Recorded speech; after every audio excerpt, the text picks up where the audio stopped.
আইনের হাত যে কত লম্বা এবার কি টের পাচ্ছে প্রভাবশালীরা, এই প্রশ্নের জায়গা আমি দীপঙ্কর দার কাছে আসি। মানে দীপঙ্কর দা, আমি জানি না আজকে ভাইপো বাবু যার নাম সম্বোধন করে মুখ্যমন্ত্রী শুভেন্দু অধিকারী পলতার মাটিতে দাঁড়িয়ে যে হুঙ্কার ছেড়েছিলেন, তাতেই গর্তে ঢুকে গেল জাহাঙ্গীর।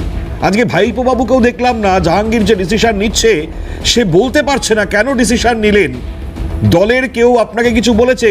কোনো কিছু বলছেন, একটা কথাই বলে যাচ্ছেন, আপনাদের ডেকেছি, মানে সাংবাদিকদের ডেকেছি এই কথাই বলতে, আমি লড়াই করছি। কি মারাত্মক ভয়ঙ্কর ছবি। না মনিমা, এখানে দীপঙ্কর একটু বলার আগে একটা বাক্য খালি আমি বলবো। বলুন বলুন। মনিমা, সেটা হচ্ছে এত বিপুল পরাজয়, জনগণের এত বিপুল প্রত্যাখ্যান পাওয়ার পরেও কি পরিমাণ নির্লজ্জ এরা আবার জাহাঙ্গীর খানকে ওই পলতায় দাঁড় করিয়েছিল। একটা ভদ্র মানে এক মানুষ খুঁজে পেল না তৃণমূল ওইখানে প্রতিদ্বন্দ্বিতায় দাঁড় করানোর জন্য। অর্থাৎ এরা অ্যাডামেন্ট এই এলিমেন্ট গুলোকে এরা কোনোদিন ছাড়বে না, বরং বলা যেতে পারে বাঘের পিঠে চেপে বসছিলেন, তো এরা এত সহজে নামতে দেবে না এই বাঘের। ঠিক ঠিক ঠিক আছে। আচ্ছা দেখুন, আমি আসছি আপনি রাজনদার কাছে আসি। পুষ্প যাই বলুন না কেন, ডায়মন্ড হারবার মডেলের কথা বলছিলেন। ডায়মন্ড হারবার মডেলটা তো এটাই, ভারতবর্ষের বুকে যত নির্বাচন হয়েছে এতদিন থেকে 52 সাল থেকে শুরু করে আজ পর্যন্ত কোনো বিধানসভা ক্ষেত্রে নির্বাচন কমিশনকে এই ভোট লুটের জন্য স্থগিত রাখতে হয়নি। কেউ মারা গেছে প্রার্থী, তার জন্য উপনির্বাচনে যে স্থগিত হয়েছে সেগুলো হয়েছে, কিন্তু এরকম ঘটনা ঘটেনি। ডায়মন্ড মডেলের চেয়ে এটাই যে ভোট দিতে যাওয়া যাবে না, গ্রামের সামনে দাঁড়িয়ে থাকবে হিন্দু পাড়ায়, জাহাঙ্গীর বাহিনী একজন বেরোলে ভোট দিতে পারবে না। ডায়মন্ড মডেলে এটাই, ওই এলাকা থেকে লাভ জিহাদের মাধ্যমে মেয়েরা হারিয়ে যাবে, সেই মেয়ের মাকে থানায় গিয়ে ডায়েরি করতে গেলে ডায়েরি করতে পারবে না। ডায়মন্ড মডেল এটাই, যে মডেলের মাধ্যমে লক্ষ লক্ষ কোটি কোটি টাকা তুলে নিয়ে গিয়ে কালীঘাটে পৌঁছে দিতে হবে। এই জাহাঙ্গীর তো শুধুমাত্র উপলক্ষ মাত্র। আমরা দাঁড়িয়ে বলছি, প্রমাণ সহ আগেও বলেছি এখনও বলছি, এই যে তোলাবাজ ভাইপো, এই চ্যানেলে তখন বলতাম, তখন বলতে যে বিরোধী দল হয়ে কী করে বলে, আজকেও সেই কথা বলছি। এই তোলাবাজ ভাইপো মডেল দেখাচ্ছিল সারা ভারতবর্ষে এই মডেল হবে ভোট লুটের মডেল, সারা ভারতবর্ষে এই মডেল হবে টাকা লুটের মডেল, সারা ভারতবর্ষে এই মডেল হবে চাকরি লুটের মডেল। এটা ভারতবর্ষে চায়? আগামী দিন দেখুন না, আমি বলে যাচ্ছি মডেল এটাই। ওই যে 7,10,000 সামথিং ভোটে জিতেছিলেন, আর ওই ফলতাতে 10,000 মানে 1 লক্ষ বেশি ভোটে জেতা, এই জেতা আরে হারা, এত 1 লক্ষ ভোটে তো জিতেছিলেন ডায়মন্ড। 1 বছর হলো, 1.5 বছর হলো, 2 বছর হলো, 2 বছরের মধ্যে আজকে ভোটে লুটতে মানে ভোটে লড়ার মানসিকতা নেই কেন?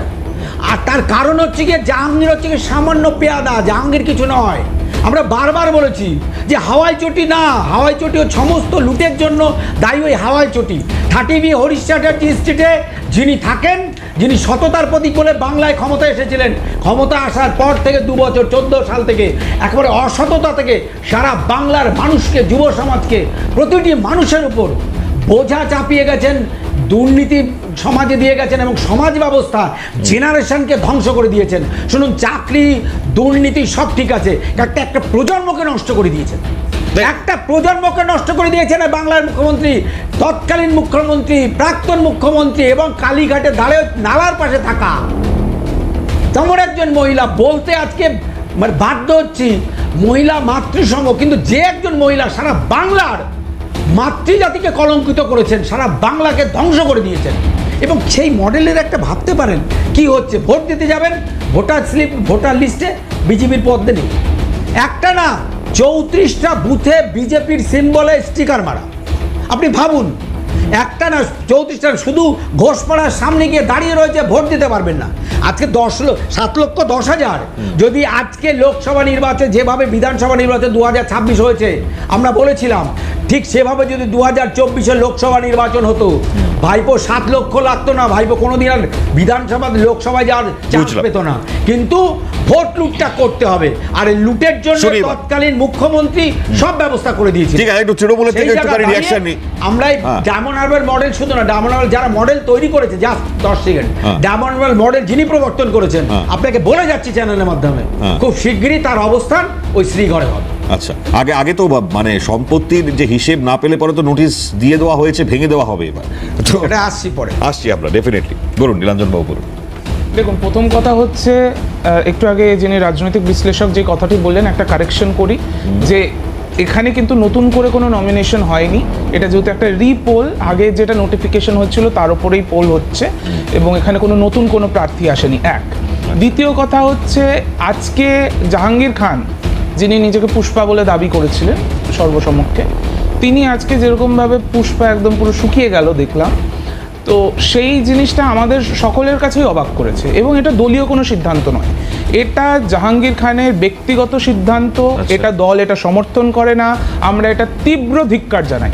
উনি চাপের কাছে নতি স্বীকার করেছেন। কিসের চাপ? ও আমি জানি না, সেটা তো বিজেপি বলেছিল ভয় আউট ভরসা ইন।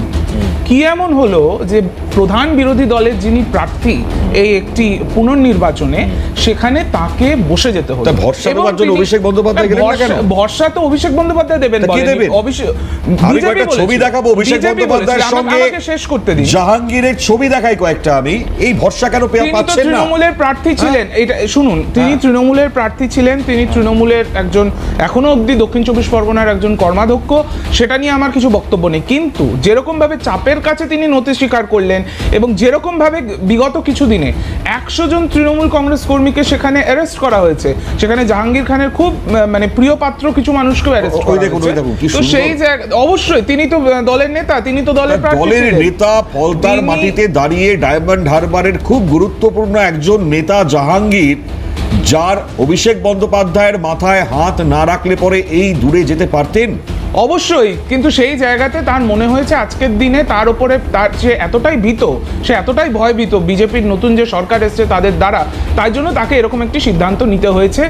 সেটাকে দলের তরফ থেকে আমি এখানে স্পষ্টভাবে আমি এটাকে কন্ডেম করছি এবং বলছি এটা দলীয় সিদ্ধান্ত নয়। মানে এবং ফলতার মানুষের কাছে আমি এটা অ্যাপিল করব, আমি জানি না আমি এখন করতে পারি কিনা, বোধহয় টাইম পেরিয়ে গেছে, কিন্তু আমি তাদের বলবো যে ভোটটা কিন্তু সিম্বলে হয়, এবং সিম্বলটা রিপ্রেজেন্ট করে মমতা বন্দ্যোপাধ্যায়, অভিষেক বন্দ্যোপাধ্যায়। আমার এতটুকুই অ্যাপিল থাকবে, যেই ভয়ের পরিস্থিতি তৈরি হয়েছে ঠিক আছে। সেখানে আর নতুন করে কিছু বলার নেই।